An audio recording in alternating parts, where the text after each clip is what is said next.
એ બધી ભાવના હોય બચારા વડીલોને અને આપણે રોકી રાખીએ તો માણસ જ ના કહેવાય. અને તો હું તો મારી જાતને ભાગશાળી માનું છું કે આવા વડીલોને ખપશે ને ઓળખે છે ને આવે છે. આજે દુનિયાની અંદર બાપ છોકરાને ઓળખતો નથી ને છોકરો બાપને નથી ઓળખતો. આવું છે. ભાઈ વચ્ચે એ તણાસ થાય છે. પણ જો આ પરિવાર છે આપણો, છતરિયાળા ગામ છે, એ છેલ્લું ગામ શું કરે, પહેલું ગામ ના કહીએ. છતરિયાળાથી શરૂ થાય છે. તમે ઊંધું કર્યું. છતરિયાળાથી અમદાવાદ શરૂ થાય છે એમ કહેવાનું.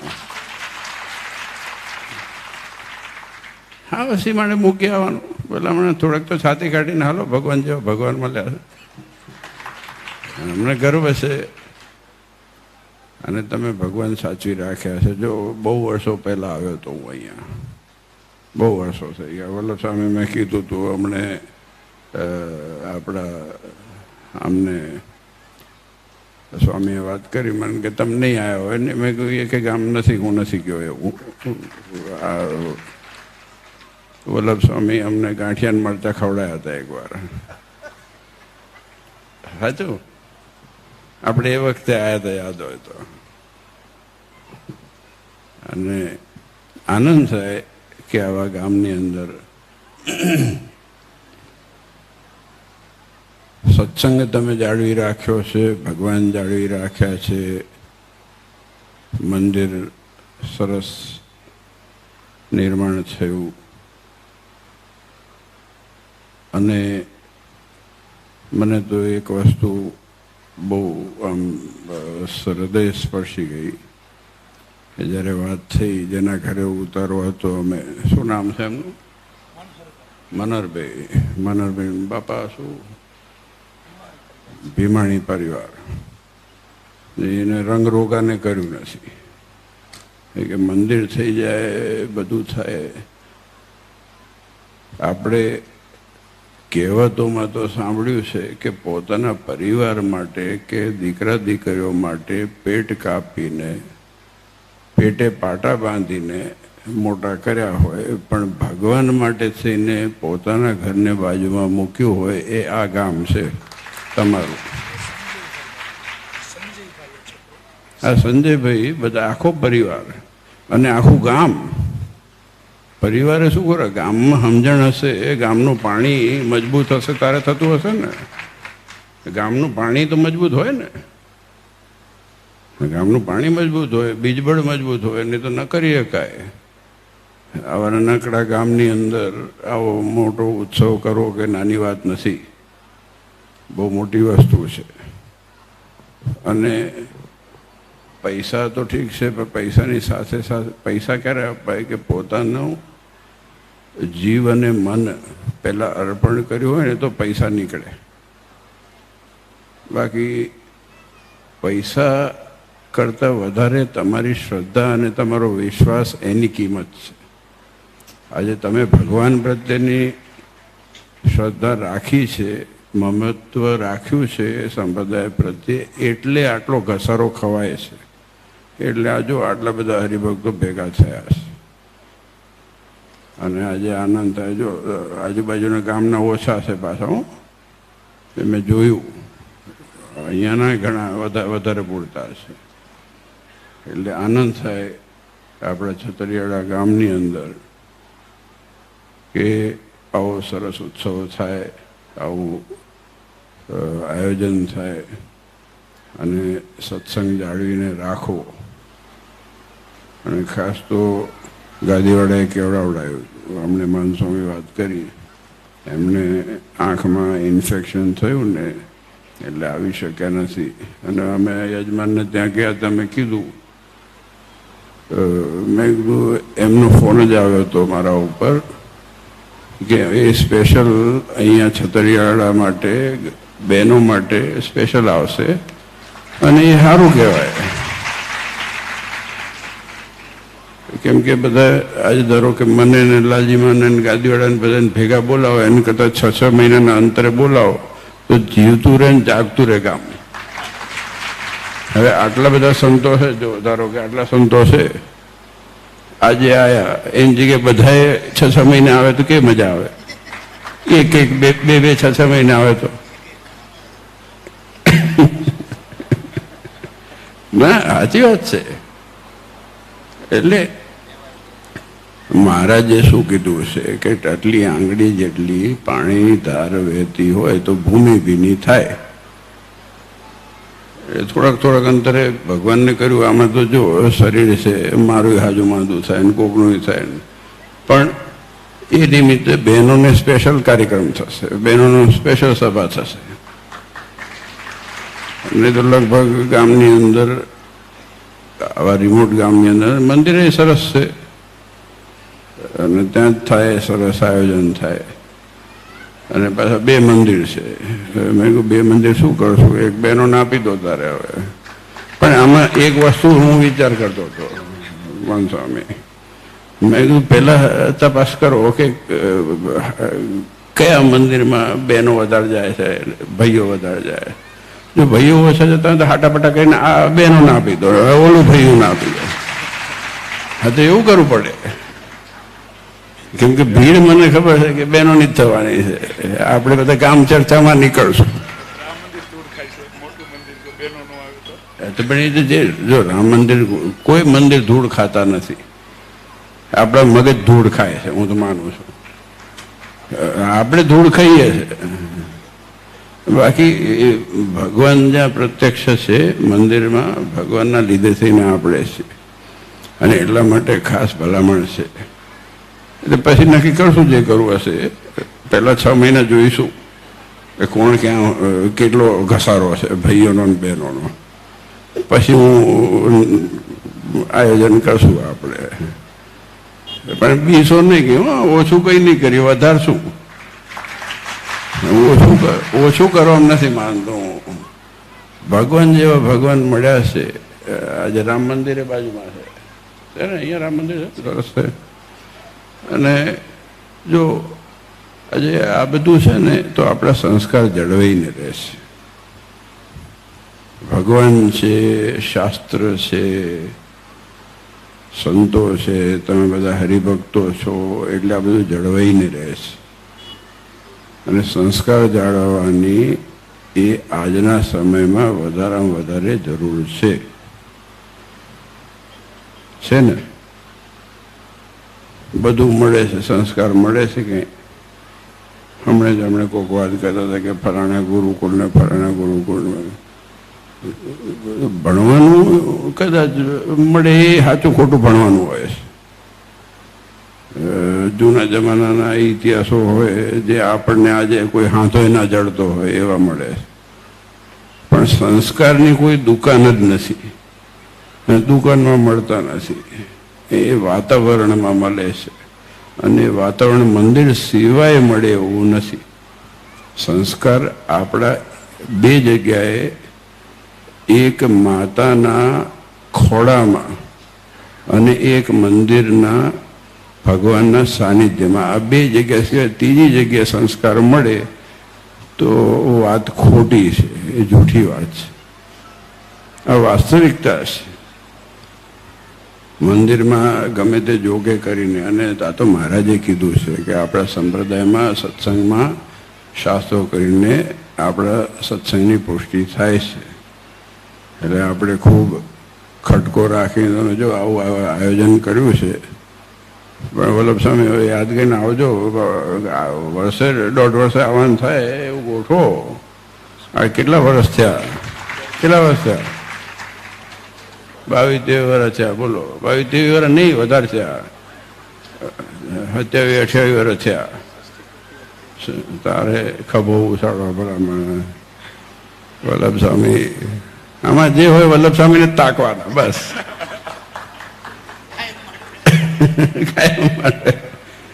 પણ એ તો હેત છે તો કહીએ જ ને. અમે બહુ રખડેલા જોડે. રખડ્યા એટલે ગામડા ફરેલા. હું બીજે જાય ને રખડવા જેવું કંઈ છે એની દુનિયામાં. ઓલા બધા જાય ને, કોક ન જતા બધા કે ઓલા કે જાત્રાએ જઈએ ને પછી જાય રખડવા, પછી જઈને કાં તો ફરવા જાય, એ કે વેકેશનમાં જઈએ. વેકેશનમાં જઈને આવીને પછી લોચ થઈને પડ્યા હોય તો વેકેશન પછી વેકેશન લેવું પડે. રખડવા જેવું કંઈ છે નહીં, ફરવા જેવું કંઈ છે નહીં. આપણું ઘરથી વધારે કોઈ સુખ છે નહીં જગતમાં. આપણા ભગવાનથી મોટું સુખ છે નહીં ક્યાંય જગતમાં. આ મૂર્તિ છે, પ્રત્યક્ષ છે. આપણે જ્યારે આ બે મંદિર છે, અને જો એ બાતા નહીં હો, નહીં તો આ બની છે. આમાં મંદિર ને આ મંદિર એવું નહીં કરવાનું. ત્રણેય મંદિરમાં જજો, રામ મંદિરમાં જજો ને આમાંય જજો ને આમાંય જજો. હા, વાસ્તવિકતા કહું છું. કેમ કે આમાં જો ધર્મ કે સંપ્રદાય બાજવાનું સ્થળ થાય ને તો ભગવાન એમાંથી જતા રહે છે અને આપણી અધોગતિ થાય છે. આ વાસ્તવિકતા કહું છું. ગામની અંદર તમારું સંગઠન બહુ સારું છે, તમારે એકબીજા પ્રત્યે લાગણી સારી છે અને હેત છે. એટલે આપણે છે ને, આપણે બધાએ સાચવીને સંપીને રહેવાનું છે. અને રોજ છો એટલે જ એટલે ભલામણ કરીએ થોડી ઘણી. કારણ કે સરવાળે આપણું ગામ છે અને એ ગામની અંદર આવું આયોજન થાય અને આટલું બધું સરસ. કેટલા 5 દિવસની પારણ હતી ને? 7 દિવસની. ઓહો, તો આટલા તાપમાં બેવું 7 દાડા બહુ અઘરું કામ છે. એમાં યજ્ઞ રાખ્યો, આ બધા જો ને પંચાગ્નિ તાપીને બેઠા હોય એવી રીતે બેવું પડે. આપણે તો ખાલી આરતી ઉતરે છે, પરસેવો રેપઝેપ થઈ જવાય. ફુવારા તો મૂક્યા છે, પણ અંદર જ્યાં ફુવારા મુકાય. પણ વાસ્તવિકતા એ છે કે જો આપણને ભગવાન મળ્યા એની ટાઢક હૈયામાં હોય ને તો ઉપરની ગરમી લાગતી નથી. આ વાસ્તવિકતા છે. સત્સંગ તમે જાળ્યો હોય ને એની અસર થાય છે. બાકી હું તો માનું કુલરમાં ને પંખામાં બધું ઓલું ફૂરફૂર થાય છે, એમાંથી કંઈ ટાટક ના વળે, એ ભેજ થાય એમાં તો. પણ હૈયામાં ટાટક હોય ને અને બધી વસ્તુ સરવાળે ત્યાં જઈને અટકે છે. હૈયામાં ટાટક વાળવા માટે જ મજૂરી છે ને આ બધી. શાંતિ માટે જ મજૂરી છે ને. પરિવારમાં શાંતિ રહે, હૈયામાં ટાટા કરે, આપણો પરિવાર સુખી થાય, એના માટે સવારથી હાથ દોડીએ આપણે બધાએ. અને એ છે ક્યાં? તો ભગવાન પાસે છે. અને ભગવાન તમે સાચવ્યા છે અને આટલું બધું કાર્ય મોટું કર્યું છે. ધન્ય છે તમે બધા હરિભક્તોને, અમારા આયોજક સંતોને અને ધર્મવલ્લભ સ્વામીને. મેં કીધું, મેં તમને બહુ વર્ષે મેં જોયા વ્યાસપીઠ ઉપર બેઠા. છેલ્લા દિવસે બેહાડ્યા, ગમે ત્યારે બેહાડ્યા એટલે મને તો ગમ્યું. શિકાગોમાં જોયા હતા તમને.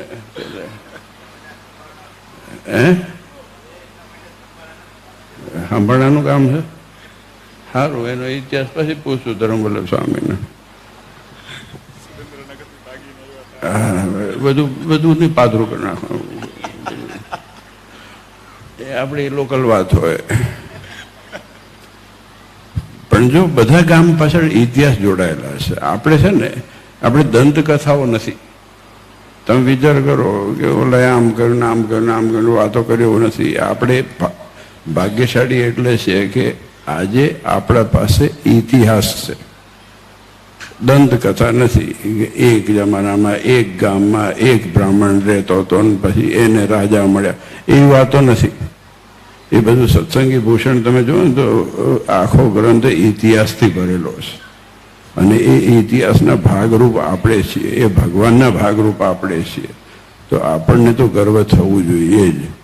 અને આપણને રાધાકૃષ્ણ દેવ મળ્યા છે અને એના આશરા નીચે આપણે રહી રહ્યા છીએ. અને ખૂબ સેવા તમે બધા કરી છે. ખૂબ ખૂબ ધન્યવાદ છે. અને આપ સૌ હરિભક્તો ઉપર ખૂબ ભગવાન રૂડા આશીર્વાદ પાઠવે. ખાસ કરીને યજમાન પરિવારો, તમે આટલું બધું આવા ગામની અંદર આટલું મોટું આયોજન કર્યું, ધન્યવાદ છે. કે હૃદયપૂર્વક કહું છું, ખૂબ ખૂબ ધન્યવાદ છે આ ભાઈઓને, બહેનોને, દીકરાને, દીકરીઓને. અને બહેનો માટે તો આવવાના જ છે ગાદીવાળા, એટલે તમે ચિંતા કરશો નહીં. પણ ખૂબ ખૂબ ધન્યવાદ છે કે તમે, અને યુવાનો બધા છે અહીંયા, અને મૂળી આવતા રહેજો પાછા. હું ક્યારેક ક્યારેક આવો છો ને પૂનમે? હે, રસોડું સંભાળે છે એટલે રસોડું હરખું કરવાનું, એને ચૂક ઓલું ચીકણું બહુ છે. હા ભાઈ, કરવાનું છે. હું કેમ કે હું ભજીયા ઉતારવા ગયા તો ચીકણું જ હતું બધું. નવું બનાવવાનું, જોરદાર બનાવવાનો છું. પહેલા રસોડાવાળા ખાનાર, પહેલા રસોડાવાળાની સુવિધા કરવી જોઈએ. તમે આટલું બધું ભગવાનના ભગતને જમાડો ને પછી તમારી સુવિધાના વાત ના હાલે એવું તમે સામે કેમ? સાચી વાત છે ને? ના ના, સારું કરશો, સરસ. રસોડું આખું હાચવે. બોલો, જેટલા જણા જ આવે છે, કેટલા જણા આવે? ઓહો હો હો, ભાગશાળી છો. જો આટલી શ્રદ્ધા છે ને, સાચું તમને વંદન કરવા જેવા છે. અહીંયાથી તમે આ બધું મમત્વ હોય તો થાય છે, નહીં તો નથી થતું. તમારા ઘરે તમે રાંધતા ના હોય, કોકના માટે રાંધીને ભગવાનના માટે થઈને તમે કરો એટલે ભગવાન જેટલા રાજી થાય. હું એમ ના કહું હું આશીર્વાદ આપું, મારા પાસે બેલેન્સ નથી, પણ હકીકતમાં રાધાકૃષ્ણ દેવ રાજી થાય આપણા ઉપર.